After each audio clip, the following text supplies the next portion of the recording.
Bonsoir mesdames, bonsoir messieurs, une fois de plus bonsoir et merci d'être au rendez-vous sur Canal King Télévision, 19h. Au syndicat UNECO, il faut dire que la police nationale et les FARDC sont donc victimes de la part d'un réseau des agents du budget et finances qui inspectent dans les fichiers de paie de la police et des FARDC pour dénicher les agents fictifs, un acte jugé ignoble par les vice-présidents du syndicat de l'UNECO qui est au micro dans la NOCA Image Commentaire. Déclaration syndicale de l'intersyndicale des syndicats des enseignants du ministère de l'enseignement primaire, secondaire et technique. Concerne Journée nationale de l'enseignement, retenue de 10 000 francs sur le salaire de chaque enseignant et problématique de la paye concernant les actions convenues en Mbouela-Lodge pour le mois d'avril 2023. L'intersyndicale des syndicats des enseignants du ministère de l'enseignement primaire, secondaire et technique établit les constats ci-après. 1. La journée nationale de l'enseignement n'a pas été officiellement célébrée par le gouvernement de la République. À ces propos, l'intersyndicale des syndicats des enseignants du ministère de l'EPST célèbre cette journée dans la méditation et invite tous les enseignants de l'EPST à s'approprier leur destin par la défense constante de leurs intérêts socio-professionnels et la sauvegarde du système éducatif. Le gouvernement de la République a fait preuve du non-respect des engagements pris aux assises de Mbouela-Lodge. En outre, il y a lieu de fustiger le non-paiement de la prime d'encadrement de la paie au profit des cadres et agents des services centraux depuis le mois de novembre 2022 jusqu'à ce jour, le réajustement de la prime de la gratuité destinée aux enseignants du primaire pour le mois de janvier 2023, ainsi que les différentes primes destinées aux inspecteurs, exige du gouvernement de la République la régularisation de ces actions en paye complémentaire dans un délai de 5 jours à dater du 2 mai 2023. Dans les cas contraires, tous les enseignants de la République bénéficiaires de cette paye sous la direction de l'intersyndicale des syndicats des enseignants du ministère de l'EPST se verront obligés de mener des actions de grande envergure sur toute l'étendue du territoire national. Et le gouvernement de la République sera tenu pour seul les responsables des conséquences qui en découleraient. À ce sujet précis, l'intersyndicale en appelle à l'implication personnelle de son Excellence, Monsieur le Président de la République, chef de l'État, pour la décrispation de cette situation. Voilà, comme vous l'avez remarqué, nous sommes allés vite en besogne. Toutes nos excuses. C'était donc l'intersyndicale des enseignants qui réclame le protocole d'accord de Mbouela-Lodge.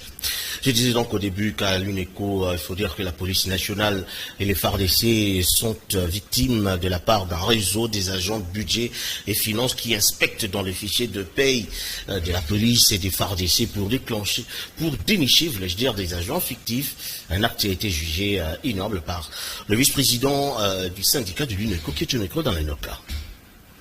À l'occasion de la déclaration de l'intersyndicale de l'EPST, le vice-président de l'INECO, Emery Masunga, fait une mise au point du bon travail que fait le chef du démantèlement des fictifs dans les fichiers payés de la police nationale et des FARDC. Ce sont des agents du ministère du budget en complicité avec des agents du ministère des Finances qui sont en train d'injecter dans les fichiers payés de la police nationale congolaise et des FARDC des fictifs et du coup, ces fictifs sont payés sans suivre la procédure normale. Les services du SECOP n'est pas concerné dans ces coups contre la République. Emery Masunga de l'INECO encourage l'IGF d'aller au-delà pour démanteler tous ceux qui sont dans les réseaux de piratage des fichiers payés des agents fonctionnaires de l'État et des enseignants. L'IGF, après avoir audité le fichier paye des agents et fonctionnaires de la fonction publique, l'IGF est tombé sur un réseau mafieux. Et ces gens-là, ils sont au niveau de la direction de la paye, c'est-à-dire le budget et aux finances. Ils sont là pour injecter les gens des fictifs et dans le fichier de la DINACOP, autrefois c'est COP, dans le fichier de FRDC et aussi de la police nationale congolaise.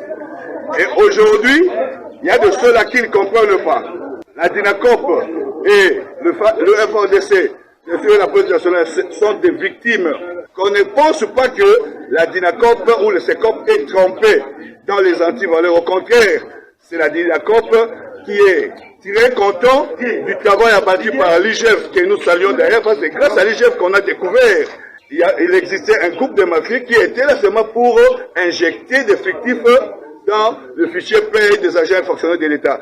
Le syndicat INECO demande au gouvernement de la République de sanctionner sévèrement tous ceux qui sont en train de saboter les actions du gouvernement par des actes antipatriotiques pendant que l'État de la RDC est en train de se battre pour trouver la solution aux problèmes des agents fonctionnaires de l'État et des enseignants de la République.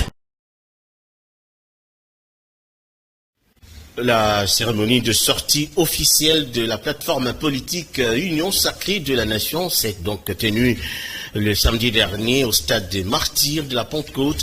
Les partis et regroupements politiques membres de la dite plateforme ont mobilisé des militants pour répondre massivement à cette grande messe politique qui marche de commentaires. Les temps s'est arrêté net ce samedi 29 avril 2023 à Kinshasa, la capitale congolaise. L'emblématique stade des Martyrs de la Pentecôte, avec ses 80 000 places assises, a plutôt refoulé du monde à la faveur de la sortie officielle de la méga plateforme Union Sacrée de la Nation. Une véritable démonstration de force avec à la clé la belle et forte mobilisation des partis membres de l'Union Sacrée. Du dedans et du dehors, c'est un monde fou qui s'est mobilisé sous un soleil de plomb. Des Quinois, des milliers sont venus écouter ce qui autour de Félix Tshisekedi, haute autorité politique de l'Union Sacrée, représente la nouvelle configuration politique basée sur l'unité, le développement et la défense de la patrie. Le mouvement Libération du Congo, à travers ses hauts cadres et militants, s'est affiché sous ses traditionnelles couleurs. Dans sa prise de parole comme membre du présidium de l'Union Sacrée, le chairman Jean-Pierre Bemba Gombo, dans sa gabarit légendaire, appelle à l'unité de tous les Congolais pour faire face à l'ennemi commun. Pour le leader président du MLC, l'unité, la souveraineté et l'intégrité du territoire de la RDC sont non négociables. Le 29 avril 2023, date historique où les Congolais, à travers l'Union Sacrée, ont tout simplement choisi d'être du bon côté de l'histoire. Le vice-premier ministre de la Défense nationale et membre du président de l'Union Sacrée de la Nation, Jean-Pierre Bemba Gombo, a au cours de cette cérémonie rassuré à la nation congolaise que cette plateforme politique est conçue pour des fins utiles, notamment appuyer le chef de l'État afin de mettre en état de nuire des ennemis du pays, car, dit-il, que la sécurité, l'intégrité, la souveraineté de notre pays n'est pas à négocier. Image de commentaire. Union Sacrée, Salami. On a ma partie nyonso ya Congo oyo toza na vision moko ya développement à la Congo tozala isika moko tozala uni mboka na biso eza na kati na kopla monene koko mboka na biso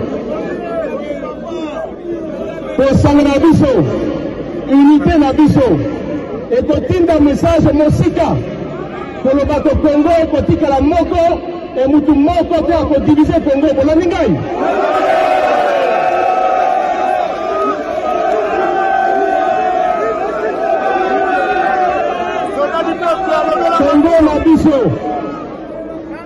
Congo na biso ekotikala uni unité ya Congo souveraineté ya Congo intégrité territoriale ya Congo ezali non négociable moto moko akolongola biso biloko misato wana te nalobi soki tosangani te soki tozali bomoko te nde monguna oyo akozwa facilité mpona kokotela biso.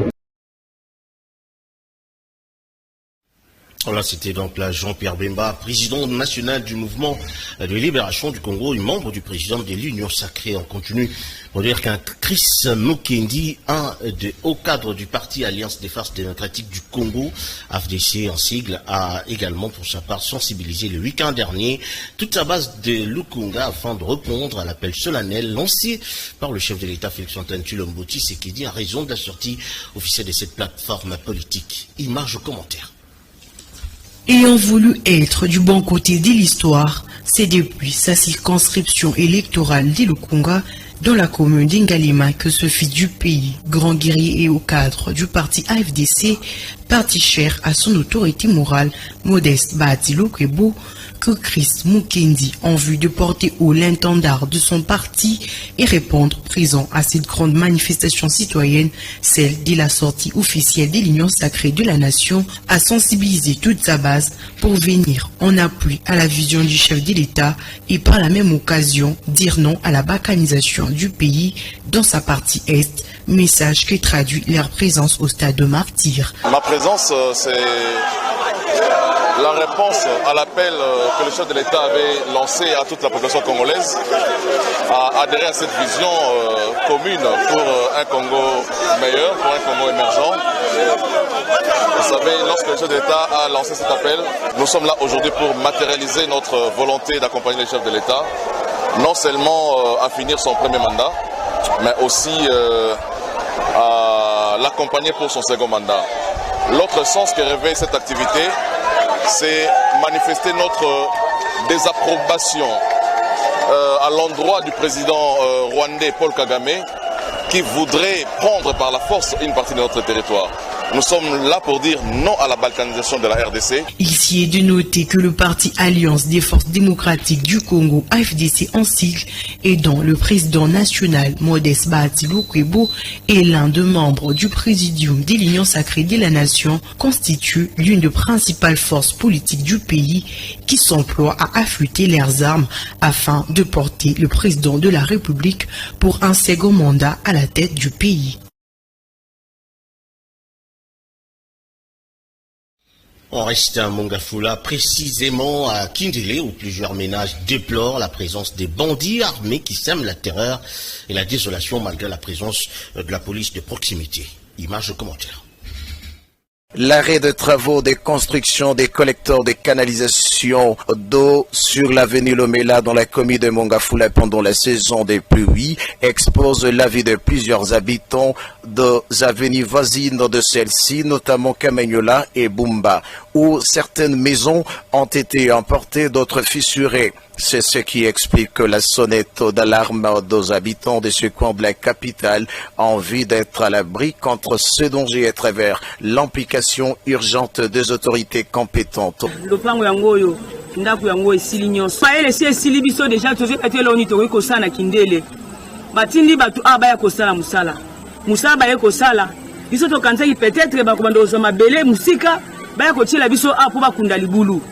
bakundi libulu te bakomi bazwa mabele bakena wana gauche bakena bazwa mabele bakena wana droite mapangu nyonso ekomi kobukana etiki na veni Lomela ekoti na veni Kamanyola toyebi te tokosala nini OVD mutu azwaki engagement oyo asintie biso ba mikanda awa ke non tokende na OVD so tokende na commune po bazwa solution ya libulu jusque là tokoki komona lokola bayeko bakisa biso pasi likolo ya mususu mai wana ezokita na lukito nango wana bandako ya pembeni ezobuka na ngai nde naza victime na avenue Bumba ndako na ngai na katikati ba fissure partout.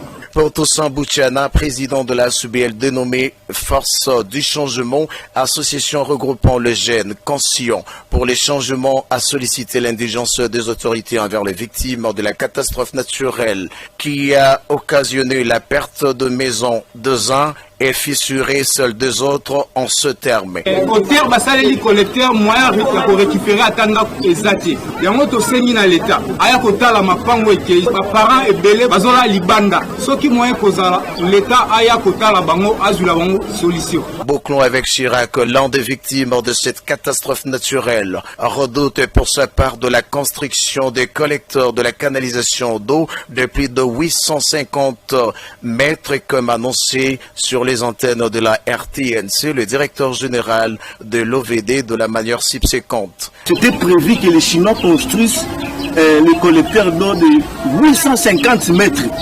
Mais jusque-là, ils ont construit même pas 10 mètres. Diriger, c'est prévoir. Prévoir, c'est agir avant que le pire n'arrive. Fin des citations. Voilà, c'est encore une avarie technique. On parlait des habitants qui déplorent l'arrêt des travaux de construction du collecteur d'eau. Alors, on disait finalement, pour finir, qu'à Mongafula, précisément au champ Makindele, où plusieurs ménages déplorent la présence des bandits armés qui semblent atterrir à la désolation, malgré de la présence de la police de proximité. Image de commentaire. La psychose ne fait qu'imposer de nuit blanche aux habitants de la cité Kindele dans la commune de Mongafula. Suite à l'inquiétude volatilisée de ses habitants par des visitations nocturnes de bandits munis d'armes et de machettes qui sèment la désolation dans la cité précitée de la commune Sissoudite, située au sud de la capitale, en présence de la police passive et incapable de les faire inquiéter. Cette passivité permet à ces bandits de commettre leur forfait avec quiétude chaque nuit. Maître Thierry, avocat et habitant la cité précitée, attire l'attention des autorités compétentes en général et de l'inspecteur provincial de la police, ville-province de Kinshasa, en ces termes. Depuis un certain temps, la population vit dans une psychose. Et à chaque fois qu'il y a dénonciation au niveau de la police n'intervient presque pas. Lorsqu'on interpelle la police pour venir sécuriser la population, la police se met à demander d'abord de l'argent. Lorsque quelqu'un n'a pas d'argent, et ça devient difficile. Nous sommes en train d'enregistrer des situations désastreuses. Il y a des morts par-ci par-là, il y a des gens qui perdent leurs biens dans ces quartiers ici à cause de l'insécurité. Voilà pourquoi nous voulons interpeller la conscience de nos autorités de manière à ce qu'ils puissent, à chaque fois qu'il y a un problème, que la police puisse être consciente de son travail. Voilà pourquoi nous avons voulu profiter pour lancer cet appel aux autorités, qu'elles puissent un peu veiller à ce que la sécurité puisse régner dans ces coins. Tous les Congolais ont droit à la paix et à la sécurité conformément à l'article 52 de la Constitution du 18 février 2006. Au regard de ce qui se passe dans ces coins de la capitale, nous nous sommes demandé si les Congolais habitant la cité, cités, n'ont pas le droit à la sécurité et à la paix, car l'insécurité a élu domicile dans ces quartiers que la police détachée pour assurer la sécurité de la dite cité s'en trouve mal. Voilà, c'est par ici que nous mettons un terme à cette édition. Merci à vous de nous avoir suivis. Merci également à Bernice Balenga, à Kouparbola, Sylvinda Yassaboué, Tony Binda ainsi que Joël Pembele pour sa réalisation. Je vous en retrouve prochainement. D'ici là, portez-vous bien. Bonne suite de programme sur Canal Kin.